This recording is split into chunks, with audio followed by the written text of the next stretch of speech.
Hey there, Fletch from All Things Overlanding here, and today I'm going to be talking about this MHPOWOS 200 amp hour LiFePO4 house battery. In this video, I'm going to give you the dimensions, I'm going to talk about the weight, I'm going to talk about the warranty, and I'm going to kind of show you again why I picked this one out of all the options out there for a 200 amp hour battery to make part of my build in my overlanding vehicle. So if you want to learn more about the MHPOWOS 200 amp hour LiFePO4 battery, stay tuned.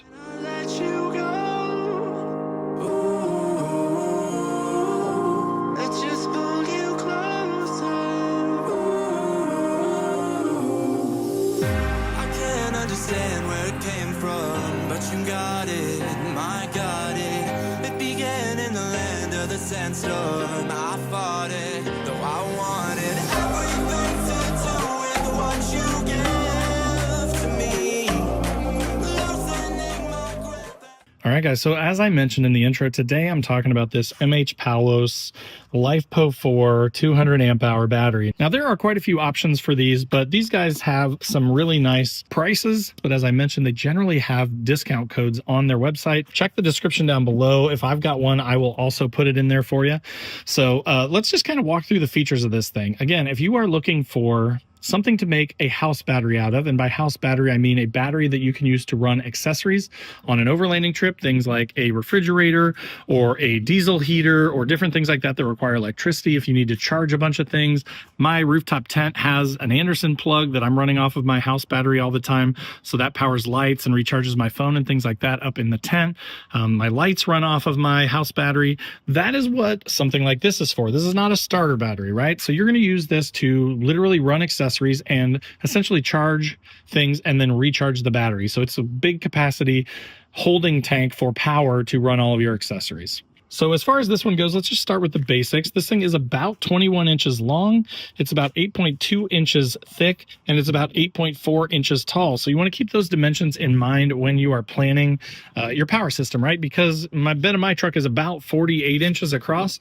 This thing is almost half that length, right? So this thing's going to take up some significant room. So if you need this kind of power, if you run a refrigerator, you know, kind of 24/7, if you run a diesel heater in the winter, if you have a lot of charging needs and power needs, if you have an inverter, this kind of capacity is a pretty solid amount to have for most overlanding setups or camping setups. As far as the weight, it weighs about 46-ish pounds. So again, it's not super light. This is a good amount of weight that you're going to have to carry in your vehicle. So just be aware of that.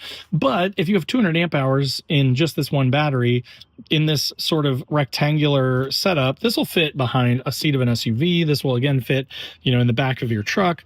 If you had a cap set up, you could enclose it. That's kind of my plan for this thing. Is I'm waiting on my cap to come so that I can enclose this entire back area, and then I'm going to use this plus my other 200 amp hour to basically double my capacity up to 400 amp hours.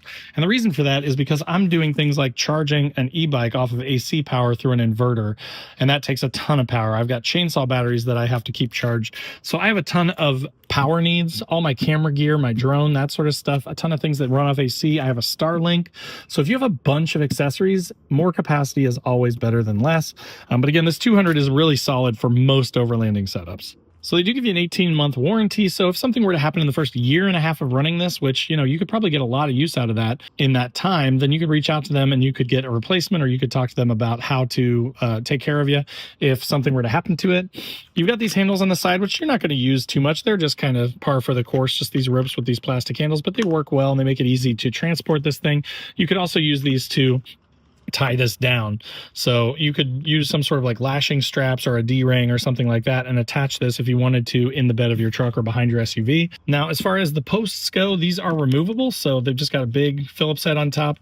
So you can put as many accessories on here as you want. Typically what you'll do is you'd run this through like some sort of a controller, like a Red Arc or a Renogy or something like that. And then you could charge it off of, you know, things like solar. So I've got a solar panel up there on top of my truck that keeps my stuff topped off. Sometimes, depending on the power monitor that you're using, you can run it off of alternator power. So when your truck's running, it could be charging the battery as well. Sometimes you can do shore power. I actually have the option on mine to do shore power, just to plug it into my wall, and then my controller will put power back into the battery. So that all depends on your controller, which is separate from the battery itself.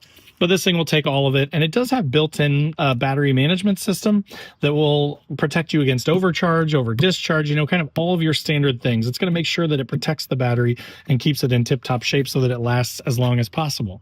So as far as how long it lasts, these things will go for about 4,000 to 15,000 cycles. That kind of depends on the state of charge, how far you're discharging it.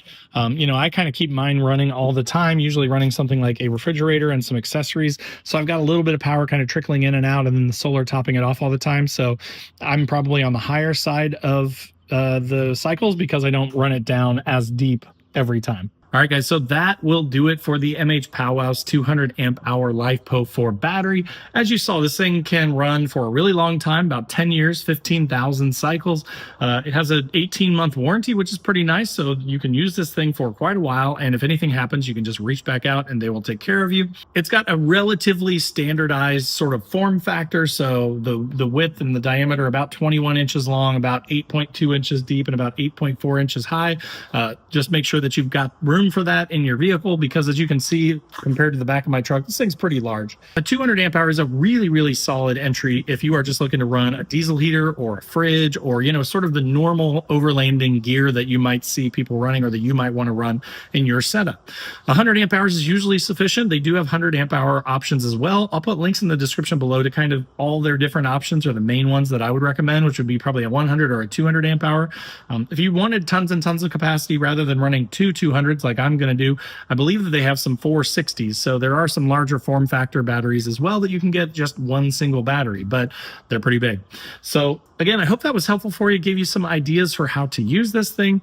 Links in the description down below if you want to learn more about it or if you want to get one for yourself. As always, there will be links in the description below to all my social channels, so wherever you want to come hang out, we'd love to have you. There will also be a link to my website where I've got funny overlanding camping themed patches and stickers, things like "Don't burn your wiener" and "It's a hot dog," or "I hate people so I camp." So super high quality patches and stickers, pretty reasonably priced, so definitely check those out as well.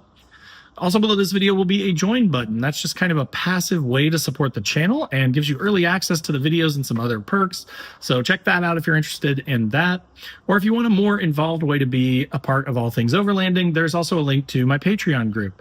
Now, we've got over 20 people in this group now. It's a ton of fun. We just went on a trip to Land Between the Lakes in Kentucky, which ended up being quite an adventure. There was a tornado that came through and a bunch of downed trees, and we had to cut our way out with chainsaws. It was actually a ton of fun. We also do a once-a-month Zoom call, and we have a 24/7 Discord where we all just kind of chat about our rigs and our gear. So if that sounds good to you, check out the Patreon link below. Then, of course, there will also be a link to my Facebook group that I run called Newbie Overlanders. If you're newer to overlanding, or if you're experienced and just kind of tired of the bigger groups, this is a great group where we all just try and actually talk about overlanding. There's not a ton of self-promotion allowed. There's no bullying allowed. So it's just a great, positive environment to learn about overlanding or to help other people get into overlanding. So if that sounds good, check out Newbie Overlanders. But again, check this battery out through the link in the description down below. But I hope that was helpful. If it was, click that like button and drop a comment below with your thoughts or any questions that you've got, and we'll see you next time.